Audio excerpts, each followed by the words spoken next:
Assalamualaikum warahmatullahi wabarakatuh. Salam sejahtera bagi kita semua. Yang terhormat Ibu Nini Catur Putri serta teman-teman yang saya banggakan.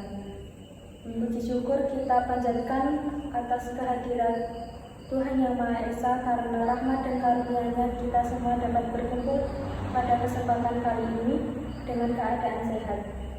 Sehingga saya dapat berdiri di sini untuk menyampaikan pidato dengan judul Stop Mengatasnamakan Bercanda untuk Bullying.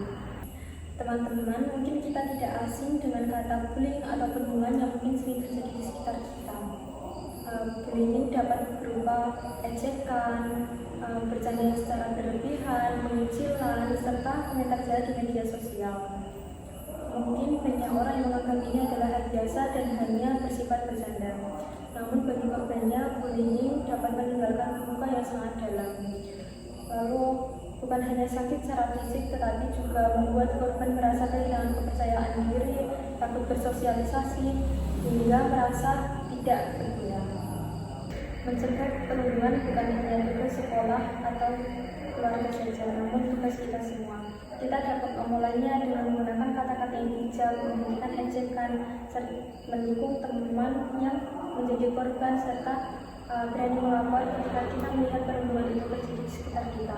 Lewat kesempatan ini, saya ingin mengajak kita semua untuk bersama-sama mengenali apa itu bullying, mengapa hal ini berbahaya, dan apa yang harus kita lakukan untuk mencapai lingkungan kita agar aman dan nyaman untuk kita tinggal.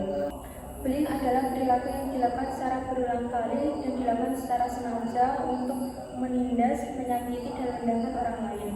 Bullying sendiri tidak hanya berupa fisik, tetapi juga verbal, sosial, maupun media digital atau cyberbullying.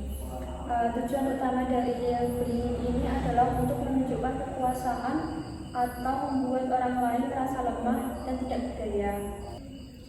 Bullying memiliki berbagai bentuk, antara lain bullying fisik seperti memukul, menendang, dan menjegal. Yang kedua ada bullying verbal seperti menghina, mengejek, atau mengancam. Yang ketiga ada cyberbullying, yaitu melalui foto atau video yang disebarkan di media sosial untuk merendahkan. Yang keempat ada diskriminasi, yaitu menyerang berdasarkan ras, agama, atau perbedaan lainnya. Dan yang terakhir adalah bullying sosial, yaitu menyebarkan rumor atau mengucilkan seseorang dari pergaulan. Beberapa faktor yang menyebabkan seseorang melakukan bullying antara lain keinginan untuk merasa kuat atau berkuasa, kurangnya empati, dan juga pengaruh lingkungan sekolah atau keluarga yang mewajarkan perilaku kasar. Serta pelaku bullying sering memandang orang lain sebagai orang yang lemah dan juga berbeda sehingga tepat untuk dijadikan target pembulian. Korban bullying sering menyembunyikan apa yang ia alami, tetapi hal ini dapat dilihat dari beberapa tanda seperti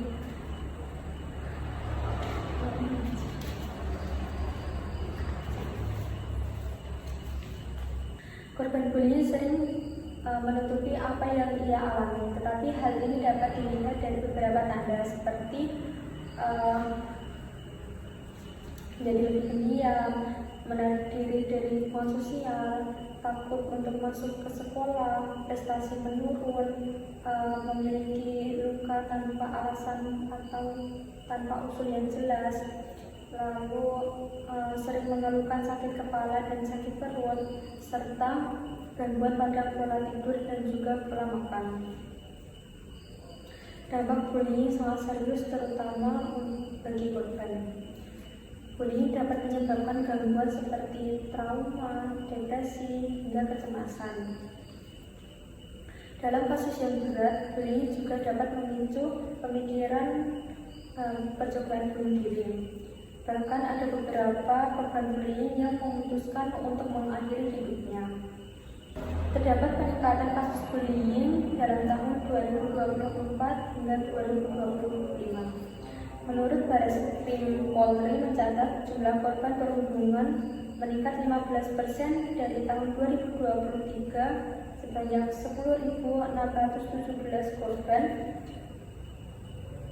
ke 2024 yaitu 12.216 korban per 18 November dan terus naik 18,7% menjadi 14.512 dalam per 18 November 2025. Penanganan bullying dapat dilakukan dengan memberikan bantuan psikologi seperti konsultasi atau terapi kepada korban agar dapat memulihkan kondisi mentalnya.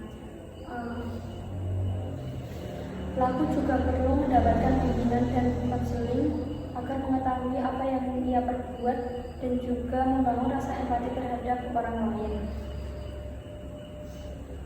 Pencegahan bullying dapat dilakukan dengan cara membangun atau membina hubungan yang baik antara anak dan orang tua, menciptakan lingkungan yang aman dan menghargai perbedaan, serta berani melapor ketika kita melihat atau mendapat perlakuan bullying.